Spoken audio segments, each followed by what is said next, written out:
اگر اس بات کا اندیشہ نہ ہو کہ ساری کی ساری انسانیت ہی کافر نہ ہو جائے،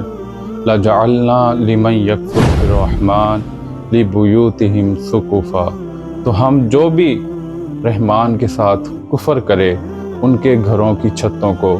چاندی کا بنا دیں، وَمَعَارِجَ عَلَيْهَا يَظْهَرُونَ، اور ان کی سیڑھیاں گھروں کی جو ہوں وہ بھی چاندی کی ہوں،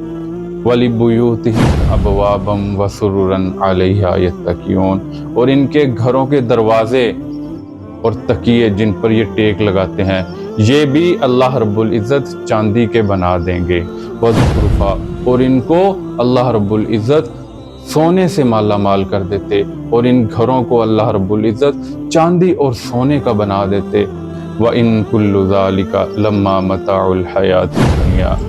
پھر اللہ فرماتے ہیں یہ سارے کا سارا فائدہ تو ہوگا لیکن صرف اور صرف اس دنیا کی زندگی کے لیے ہوگا، وَالْآخِرَةُ عِنْدَ رَبِّكَ لِلْمُتَّقِينَ، اور آخرت صرف اور صرف نیک لوگوں کے لیے ہوگی۔ اس سے کیا پتہ چلتا ہے کہ اس دنیا کی اوقات اللہ کی نظر میں کچھ بھی نہیں ہے، اگر اللہ کے نزدیک اس دنیا کی زندگی ایک مچھر کے پر کے بھی برابر ہو تو اللہ رب العزت اس زندگی سے